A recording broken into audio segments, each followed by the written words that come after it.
আজকের তাজা খবর, বাংলাদেশের বিশ্বকাপ দল ঘোষিত হচ্ছে আগামীকাল। প্রিয় দর্শক, দরজায় কর্নার আসছে টি-20 বিশ্বকাপ। 2 জুন থেকে যুক্তরাষ্ট্র ও ওয়েস্ট ইন্ডিজের মাটিতে বসতে যাচ্ছে 4 ছক্কার হই হুল্লোড় এবারের আসর। ইতিমধ্যে বিশ্বকাপে অংশগ্রহণ করা প্রায় সব দলেই নিজেদের দল ঘোষণা করেছে। অবশ্য বাংলাদেশ সেই পথ এখনও হাঁটেনি। এখনও টাইগারদের বিশ্বকাপ দল ঘোষণা করেনি বিসিবির নির্বাচক প্যানেল। তবে সব অপেক্ষার অবসান হচ্ছে। আগামীকাল রোববার বিশ্বকাপের দল ঘোষণা করতে যাচ্ছে বাংলাদেশ ক্রিকেট বোর্ড। ঢাকা পোস্টকে এই নিশ্চিত তথ্য দিয়েছে নির্বাচক গাজী আশরাফ হোসেন লিপু। তবে তিনি খুব ছোট একটা যদি রেখেছেন। লিপু বলেন, সব কিছু চূড়ান্ত, এখন ক্রিকেট অপারেশন সবুজ সংকেত পেলেই আমরা দল দেব। আমরা মানসিকভাবে প্রস্তুতি রয়েছি।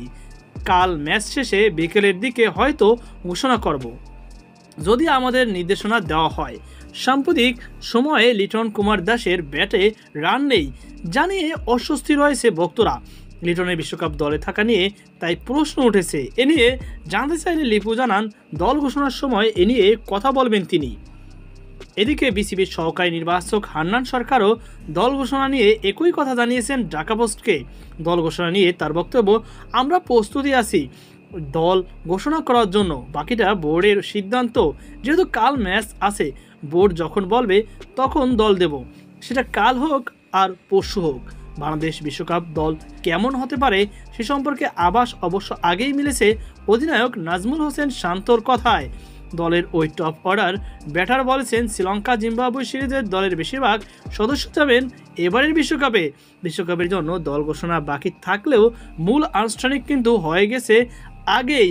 গত 1 মে ছিল আইসিসির কাছে দল পাঠানোর শেষ সময়। নির্ধারিত সেই সময় মেনে আইসিসির কাছে দল পাঠিয়েছে বাংলাদেশ। অবশ্য আগামী 25 মে পর্যন্ত সেই দল পরিবর্তন আনতে পারবে বাংলাদেশ ক্রিকেট বোর্ড। এরপর থেকে পরিবর্তনের জন্য আইসিসির অনুমতি লাগবে। যুক্তরাষ্ট্র ও ওয়েস্ট ইন্ডিজের অনুষ্ঠিত এই বিশ্বকাপে বাংলাদেশে আসছে ডি গ্রুপে। প্রতিপক্ষ হিসাবে আছে শ্রীলঙ্কা, দক্ষিণ আফ্রিকা, নেপাল ও নেদারল্যান্ডস। তো প্রিয় দর্শক, এই ছিল আমাদের সর্বশেষ আপডেট তথ্য। সকল বাংলাদেশ থাকুন। আল্লাহ হাফেজ।